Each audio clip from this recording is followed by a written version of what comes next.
আপনি জানেন যে আমাদের বাংলাদেশের সবচেয়ে বড় রাজনৈতিক দল বিএনপি, সে তার স্থায়ী কমিটির বৈঠক করে একটি মতামত জানিয়েছে, যেখানে উনি বলেছেন অনির্বাচিত সরকারের করিডোর দেওয়ার এখতিয়ার নেই।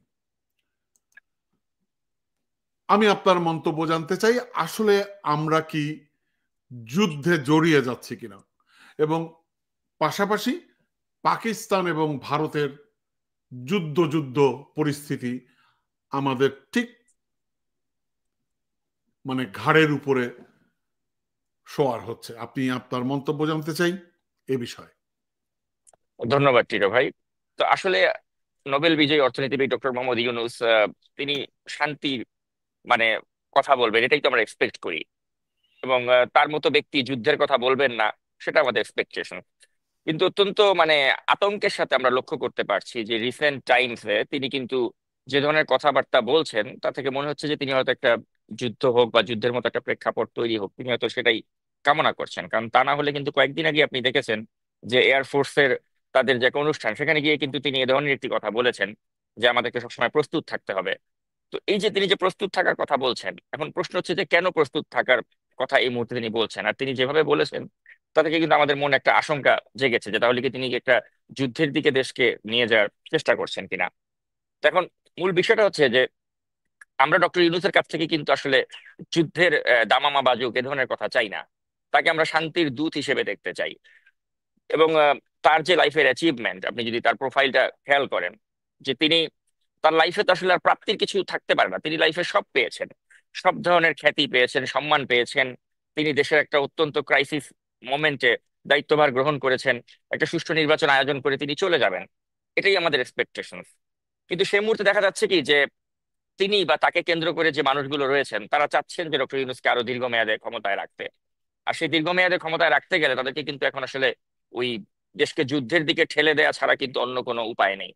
কারণ দেশে যদি এই মুহূর্তে একটা যুদ্ধ বাদিয়ে দেওয়া যায়, তাহলেই কিন্তু সেটাকে কেন্দ্র করে ডক্টর মোহাম্মদ ইউনূস তার এই ক্ষমতাটাকে আরো দীর্ঘায়িত করতে পারেন।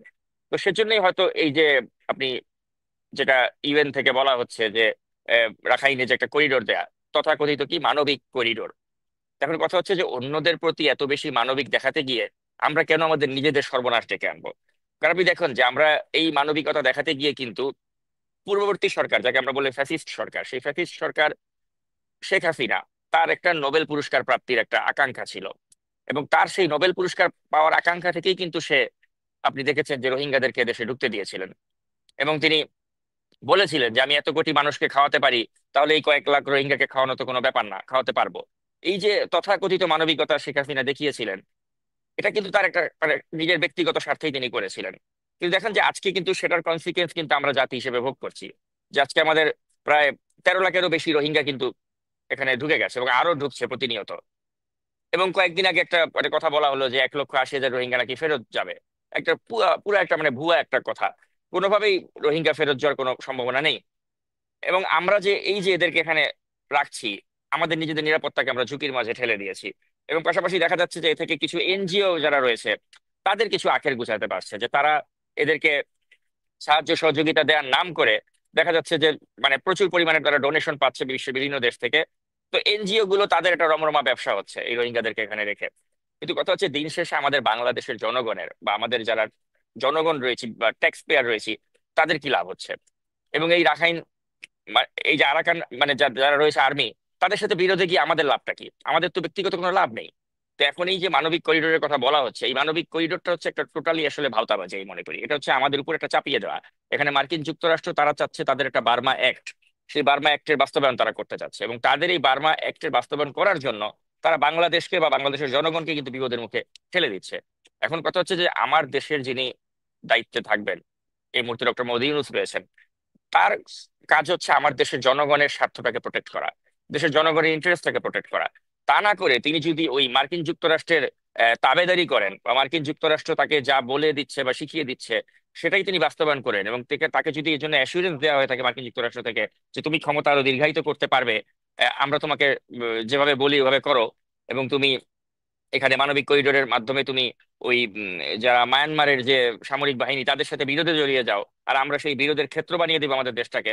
তাহলে তো এটা ইটস ভেরি স্যাড যে আমাদের একজন নোবেল বিজয়ী, তিনি তার ক্ষমতাকে দীর্ঘায়িত করার জন্য তিনি মার্কিন যুক্তরাষ্ট্রের সাথে এভাবে আঘাত করে থাকতে চাচ্ছেন আর দেশকে একটা যুদ্ধ পরিস্থিতির দিকে ঠেলে দিতে চাচ্ছেন। তো এখন আপনি দেখুন যে শেখ হাসিনাকে কেন আমরা এত গালমন্দ করি, শেখ হাসিনা কেন ফ্যাসিস্ট, শেখ হাসিনাকে কেন আমরা এত সমালোচনা করি? কারণ হচ্ছে শেখ হাসিনা তার ক্ষমতাকে টিকিয়ে রাখার জন্য তিনি ভারতের দ্বারস্থ হয়েছিলেন, তিনি ভারতের মুখাপেক্ষী হয়েছিলেন। আর ডক্টর মোহাম্মদ ইউনূস তিনি তার ক্ষমতাকে দীর্ঘায়িত করার জন্য তিনি এখন মার্কিন যুক্তরাষ্ট্রের সাহায্য নিতে যাচ্ছেন, মার্কিন যুক্তরাষ্ট্রের তাবেদারি করতে চাচ্ছেন। তো এখন শেখ হাসিনা যেভাবে ঘৃণিত হয়েছিলেন, যেহেতু তিনি ভারতের গোলাম ছিলেন, ডক্টর মোহাম্মদ ইউনূসও কিন্তু ওই ঘৃণিত হওয়ার পথেই তিনি হাঁটছেন, কারণ তিনি আমেরিকার গোলাম হতে যাচ্ছেন এবং আমেরিকার স্বার্থ তিনি বাঁচাতে গিয়ে নিজের দেশের স্বার্থকে জলাঞ্জলি দিতে যাচ্ছেন। এখন আমি জানি যে আমি যে ভাষায় যে রূঢ় ভাবে সমালোচনা করছি, এভাবে কেউ সমালোচনা করবে না, কারণ ডক্টর মোহাম্মদ ইউনূস তো এখন একটা অত্যন্ত শ্রদ্ধাশীল মানুষ, সো কল্ড শ্রদ্ধাশীল মানুষ, নির্লোভ ব্যক্তি বলা হয়। তিনি কতটা লোভী এবং তিনি কতটা মানে নিজের ব্যক্তি স্বার্থকেই প্রাধান্য দেন, এটা নিয়ে আমি আজকের এই আলোচনার পরবর্তী অংশে আমি আলোচনা করব। কিন্তু আপনি এখন প্রথমে যে প্রশ্নটা করলেন আর কি, যে দেশকে যেটা যুদ্ধের দিকে ঠেলে দিতে চাচ্ছেন তিনি, এটা নিয়ে আমি যদি আমার মতামত দিতে চাই, আমি এটাই বলবো যে তিনি আসলে আমাদের দেশের জনগণের স্বার্থকে জলাঞ্জলি দিয়ে তিনি মার্কিন যুক্তরাষ্ট্রের তাবেদারি করতে চাচ্ছেন, তিনি আমাদের দেশকে একটা যুদ্ধ অবস্থার দিকে ঠেলে দিতে চাচ্ছেন। এবং এই মানবিক করিডোরটা একটা টোটালি একটা ভাওতাবাজি, এটার মাধ্যমে আসলে তিনি আমাদের দেশকে একটা অস্থিতিশীল অবস্থার দিকে ঠেলে দিতে চাচ্ছেন। এবং যখনই আপনি এই ধরনের মানবিক সাহায্যের কথা বলছেন, এটা কখনোই চীনও ভালোভাবে দেখবে না, এটা ভারতও ভালোভাবে দেখবে না, কারণ এখানে আপনি সরাসরি তাদের সাথে একটা কনফ্লিক্টে জড়িয়ে যাওয়ার সম্ভাবনা দেখা দিচ্ছে। তো এখন আমি জানি যে ডক্টর ইউনূসের যারা বট বাহিনী রয়েছে বা ডক্টর ইউনূসকে যারা 5 বছর ক্ষমতায় দেখতে চাচ্ছেন, ওই গ্রুপের সদস্য যারা রয়েছেন, তারা এখন আমাকে বলবেন যে তুমি তো তাহলে ভারতের পক্ষে কথা বলছো, তুমি তো তাহলে চীনের পক্ষে কথা বলছো। আমার কথা হচ্ছে যে না ভাই, আমি ভারত, চীন বা আমেরিকা কারো পক্ষে কথা বলতে চাই না, আমি আমার দেশের পক্ষে কথা বলতে চাই। এবং আমার দেশ এখন কোনো মতে আমরা এটা অ্যাফোর্ড করতে পারি না, যেখানে অলরেডি 13 লক্ষ এই রোহিঙ্গাদের একটা বার্ডেন আমাদের উপরে চেপে আছে।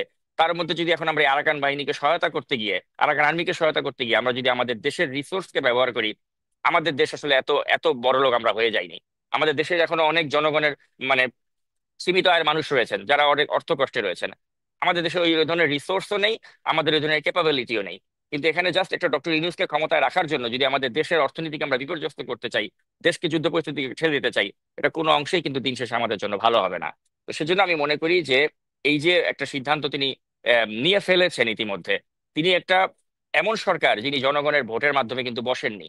এ ধরনের বড় একটা সিদ্ধান্ত তিনি কোনো স্টেক হোল্ডারদের সাথে আলাপ আলোচনা না করে তিনি যে এককভাবে নিতে চাচ্ছেন বা এককভাবে তিনি যে ক্ষমতায় টিকে থাকার জন্য তিনি নিতে যাচ্ছেন, এটা করে কিন্তু তিনি এই যে দেশের বড় বড় যে রাজনৈতিক দলগুলো রয়েছেন তাদের সাথে একটা বিরোধে জড়িয়ে পড়ছেন, দেশের সংখ্যাগরিষ্ঠ জনগণ যারা রয়েছেন তাদেরকে তিনি তুচ্ছ তাচ্ছিল্য করছেন।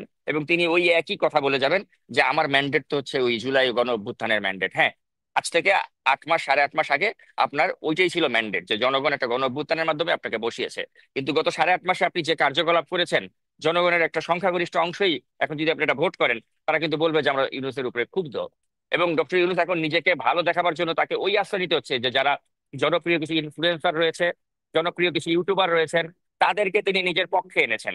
আমরা তো ভুলে যাইনি যে যেই সব ইউটিউবার এখন আজকে তার পক্ষে কথা বলছে, তিনি যখন ক্ষমতা গ্রহণ করলেন তার 1 সপ্তাহ পরের থেকেই তো সেই সব ইউটিউবার তাকে 14 গোষ্ঠী উদ্ধার করে তাকে সমালোচনা করেছিল, তাকে বলেছিল যে আপনার ওই ডায়াপার পরা অ্যাডাল্ট ডায়াপার পরা লোকজনদেরকে নিয়ে আপনি কি চালাচ্ছেন ডক্টর ইউনূস, সমালোচনা করেছিল না? আজকে সেই লোকগুলি কিন্তু নিজেদের স্বার্থের কারণে ডক্টর ইউনূসের প্রশংসা করছে, কারণ তারা জানে যে ডক্টর ইউনূসকে এখন বসায় রেখে নিজেদের ধান্দাগুলো করা যাবে। তো ওই ধান্দাবাজ শ্রেণীর লোকজন যারা 1 সপ্তাহ না যেতেই ডক্টর ইউনূসের সমালোচনা করেছিল, তারা আজকে ডক্টর ইউনূসকে ক্ষমতায় রাখার স্বার্থে ডক্টর ইউনূসের প্রশংসা করছে। তো আমরা তো আসলে এই খেলাগুলো বুঝি, আমরা তো এই ভাওতাবাজি গুলো বুঝি। তো এখন কথা হচ্ছে যে এইসব ভাওতাবাজি করে বা জনগণকে ধোঁকা দিয়ে আপনি কিন্তু ফর দ্য টাইম বিং হয়তো আপনার ক্ষমতাটাকে প্রলং করতে পারবেন, বা আপনি হয়তো কিছু মাসের জন্য বা কিছু বছরের জন্য জনগণকে হয়তো আপনি বোকা বানাতে পারবেন।